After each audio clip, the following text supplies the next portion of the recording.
कौनसी चाकरी सरकार दे छड़े नियंती नाही। प्रश्न आसुछि दीदी अंगनवाड़ी रे ताला पड़िबो सेमिति मनरे भाबंतु नाही। सरकार छोटरू जन्मरू 6 वर्ष पर्यंत शिशु को आम दायित्व रे देइथांती। गर्भवती प्रसूति किशोरी समस्त दायित्व अंगनवाड़ी केन्द्र रे वर्तमान तुला जाउछि। वर्तमान समय रे समस्तंक मनरे गोटिए प्रश्न बंद होइछिबो कि अंगनवाड़ी केन्द्र। ओडिशा रे जातीय शिक्षा नीति कार्यकारी करबा पई प्रक्रिया को त्वरान्वित करी राज्य सरकार प्रथम श्रेणी 6 वर्षरू अधिक बयस हेले नाम लेखाइबा नियम को संशोधित करिसेंती। सरकार का विज्ञप्ति रे उल्लेख करा जायछि जे संपृक्त शिक्षा वर्षर सेप्टेम्बर 1 तारिख सुधा 6 रु अधिक वर्ष बयस प्राप्त करिथिबा पिला माने प्रथम श्रेणी रे नाम लेखिबा पई योग्य हेबे। तेबे एठी प्रश्न उठुछि जदि राज्य सरकार एपरि निष्पत्ति नेइछंती तेबे अंगनवाड़ी रे पढिबे किए। 3 वर्षरू पिला स्कूल रे पढिले गाँ रे खोलिथिबा अंगनवाड़ी केन्द्रर गुरुत्व कमी जिवो कि?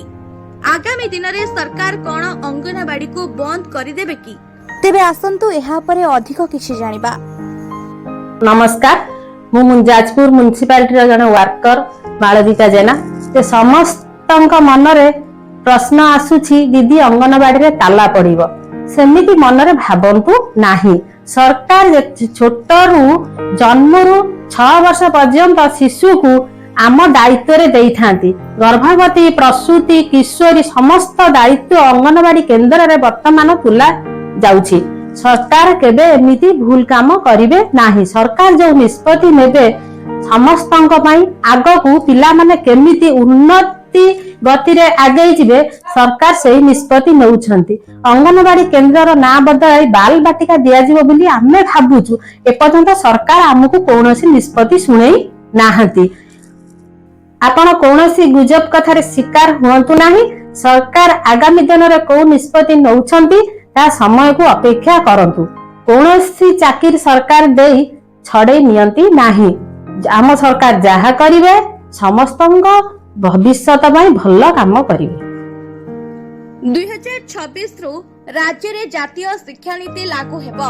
एथि पई शिक्षक माननकु तालीम दियाचिबा सह भित्ति भूमि रे सुधार आसीबो।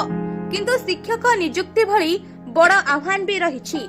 तेबे केबे सरकारकर आनुषंगिक प्रस्तुति सरिबो ओ नुआ व्यवस्था को लागू करिबा संभव हेबो ताहा उपरे नजर रहिछि। जाजपुर मनीषा राउत का रिपोर्ट, न्यूज 18 लोकल।